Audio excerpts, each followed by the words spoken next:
Hi friends, Starry Hilder, and this is a 5-minute pantry video.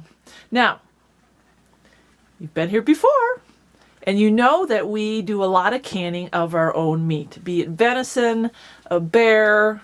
Don't have any elk meat yet, but we do a wide variety. And we do hamburger, and we do chunks, and I love my canned meat. And we also raise our own meat birds, so we've done chicken. But there are some things that you need to be aware of when it comes to canning meat. Now, number one, it's going to make its own juice. And I've done so many videos on how to can meat. Just look them up. But a lot of people ask, do I need to pre-cook my meat? Do I need to add any water, any juice? No, no, no, no, no. Because look, this is a beautiful raw packed jar of venison. And this is what it looks like when it is stored. Now, this is from 11/15 2016. And you can see it's gorgeous. Now, the one thing I want to point out is you may see little floaters in there. Oh, Starry, what is that? That doesn't look normal. It's normal. Fat. Even venison, as lean as it is, when you stick it in the pressure canner and you cook it for your jars, you're going to have a little bit of chunks of this white stuff, and that's actually fat. No big deal. When you pour it out of your jar and put it into whatever you're going to be cooking with, that's just going to dissolve and just add a little fat. And I don't mix my venison with anything. I like to keep it organic and in its purest form, so I don't add pork or nothing like that, period. Now, we also do a lot of let's see. I'm going to grab some hamburger here. Here's some hamburger. And actually, this is from 11/15/15. This was a doe that we actually harvested. And we do a lot of raw pack hamburger. Mr. Hilder really enjoys the hamburger. He uses it for a variety of meals. It's very simple. And yes, it is cooked hamburger. All you have to do is pop the jar open and heat it up. And you can add it to whatever you want. And again, you see the little floaties in there. That is simply a little bit of fat. And again, I don't mix this with anything. But you see the same thing. This was raw packed tight, and it made its own juices. Now, every now and then, you will see that because things shrink in the jar, especially meat, you may have a little bit, and this jar it's hard to see, you may have a little bit of the meat that's not covered in the juice. And that will be a little bit dry when you pull it out of the jar, but don't worry, it all mixes up the same. This is actually scraps that we canned for the dogs, and it is bone on. Bone on. And you can bone-on chicken. Now, the the trick with bone-on chicken is it's really hard to pack.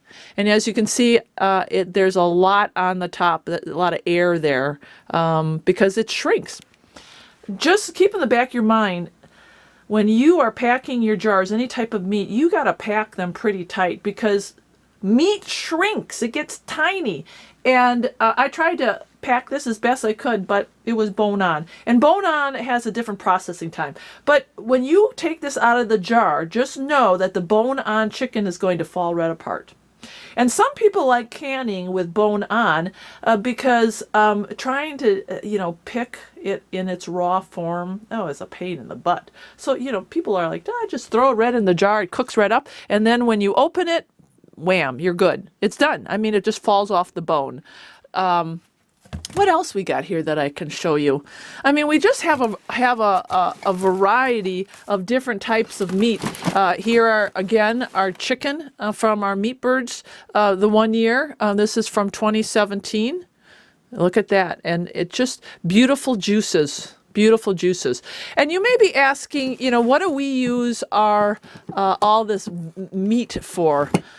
Because we do have a substantial amount. I mean, we're big hunters, and we do raise every couple of years meat birds. We like to kind of add a little variety. I like the meat in this form just because of the ease of use.